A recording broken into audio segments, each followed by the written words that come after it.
नमस्कार मित्रों, मैं हूं आपका दोस्त सोनू। आपका स्वागत है मेरे YouTube चैनल हिंदी की बातें में। यहाँ हिंदी माध्यम में 9th से 12th के बच्चों के लिए कुछ सपोर्ट मटेरियल लाने का प्रयास किया जा रहा है। इस कंटेंट को AI की मदद से आकर्षक बनाया गया है। आशा है ये आपको पसंद आएगा। मुझसे जुड़े रहने के लिए सब्सक्राइब करना और बेल आइकन दबाना ना भूलें। कभी सोचा है कि किसी भी देश का नक्शा मतलब उसका भूगोल उसकी पूरी कहानी कैसे तय कर देता है? आज हम यही देखने वाले हैं कि भारत का साइज और दुनिया में उसकी लोकेशन उसे इतनी खास पहचान कैसे देती है। और सबसे बड़ा सवाल तो यही है ना, कि दुनिया में इतने सारे देश हैं, पर ऐसा क्या खास है कि एक पूरे महासागर का नाम भारत के नाम पर है, इंडियन ओशन। इसी पहेली को सुलझाने का सफर आज हम शुरू करेंगे, भारत के नक्शे में छिपे राज को समझते हुए। तो चलिए, भारत की इस भौगोलिक कहानी को समझने के लिए हम इसके इतिहास और आज दोनों पर एक नजर डालते हैं। शुरुआत करते हैं इसकी प्राचीन जड़ों और आज की तरक्की से। देखिए, भारत दुनिया की उन गिनी चुनी सबसे पुरानी सभ्यताओं में से एक है जो आज भी जिंदा है। गणित में शून्य देने से लेकर फिलॉसफी तक दुनिया को भारत ने बहुत कुछ दिया है, और यही गहरी विरासत आज भी दुनिया पर इसके असर को एक आकार देती है। पर यह कहानी सिर्फ इतिहास की नहीं है। पिछले कुछ दशकों में भारत ने बहुत तेजी से तरक्की की है, चाहे वो खेती में ग्रीन रेवोल्यूशन हो या फिर आज का बढ़ता हुआ टेक सेक्टर। भारत ने एक डायनामिक मॉडर्न देश के तौर पर अपनी पहचान बना ली है। अच्छा, अब जरा जूम इन करते हैं और भारत की एकदम सटीक लोकेशन पर फोकस करते हैं। आखिर दुनिया के नक्शे पर इसका एड्रेस क्या है? तो सबसे पहली और बेसिक बात, भारत पूरी तरह से नॉर्दर्न हेमिस्फेयर यानी उत्तरी गोलार्ध में है। ये हमारी भौगोलिक पहेली को सुलझाने का पहला और सबसे जरूरी क्लू है। अब ये जो नंबर्स हैं, ये असल में भारत की बाउंड्री तय करते हैं। दक्षिण में 8 डिग्री 4 मिनट नॉर्थ से लेकर ऊपर उत्तर में 37 डिग्री 6 मिनट नॉर्थ तक, और पश्चिम में 68 डिग्री 7 मिनट ईस्ट से लेकर पूरब में 97 डिग्री 25 मिनट ईस्ट तक फैला हुआ है। ये सिर्फ मैप पर खिंची लाइनें नहीं हैं, यही वो दायरा है जो इस देश की विशालता और इसकी डाइवर्सिटी को तय करता है।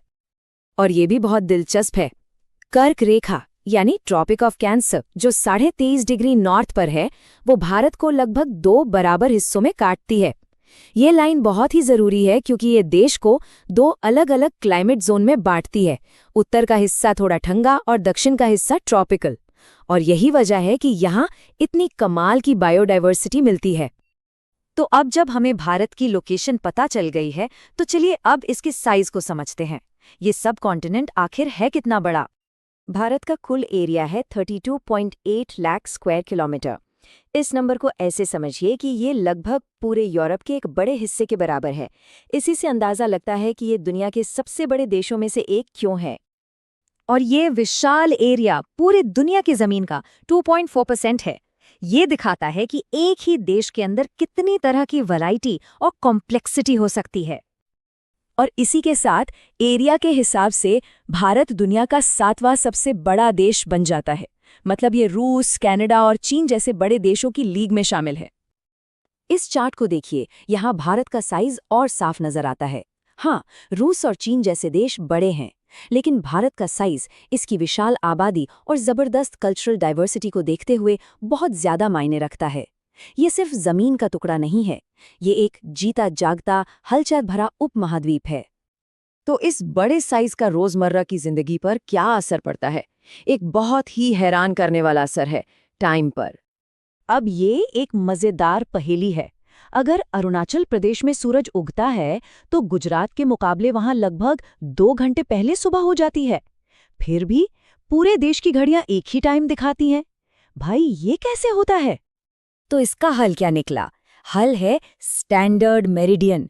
देखिए, कंफ्यूजन से बचने के लिए भारत ने 82.5 डिग्री ईस्ट लॉन्गिट्यूड को अपना स्टैंडर्ड टाइम मान लिया। ये लाइन उत्तर प्रदेश के मिर्जापुर से गुजरती है। आप कह सकते हैं कि ये पूरे देश के लिए एक ऑफिशियल घड़ी का काम करती है। अब भारत के दक्षिणी हिस्से पर गौर कीजिए। 22 डिग्री नॉर्थ लैटिट्यूड के नीचे जमीन पतली होती जाती है और एक बड़े प्रायद्वीप, एक पेनिनसुला की शक्ल ले लेती है जो इंडियन ओशन में दूर तक फैला हुआ है। यही अनोखा आकार समंदर में इसकी ताकत और दुनिया के ट्रेड रूट्स पर इसके असर की सबसे बड़ी वजह है। चलिए अब इस बात पर फोकस करते हैं कि भारत का ये खास भूगोल इसे व्यापार और संस्कृति का एक अहम ग्लोबल चौराहा कैसे बनाता है। पुराने जमाने में भारत का दुनिया से कनेक्शन जमीन के रास्ते से था, खासकर हिमालय के पहाड़ी दर्रों से। लेकिन आज कहानी पूरी तरह बदल चुकी है।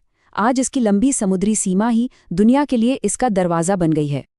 सदियों से भारत नए नए आइडियाज का सेंटर रहा है, लेकिन 1869 में स्वेज कैनाल का खुलना एक असली गेम चेंजर था। इस नहर ने भारत को ग्लोबल समुद्री व्यापार के ठीक बीचों बीच लाकर खड़ा कर दिया। पूरे 7,000 किलोमीटर, सोचिए जरा। स्वेज नहर ने भारत और यूरोप के बीच का सफर इतना छोटा कर दिया। एक नहर ने दुनिया के व्यापार का नक्शा ही हमेशा के लिए बदल दिया और भारत की स्ट्रेटेजिक लोकेशन की अहमियत तो कई गुना बढ़ गई। और यही बात हमें हमारे पहले सवाल पे वापस ले आती है। हिंद महासागर में किसी भी दूसरे देश की इतनी लंबी या इतनी स्ट्रैटेजिक कोस्टलाइन नहीं है जितनी भारत की है।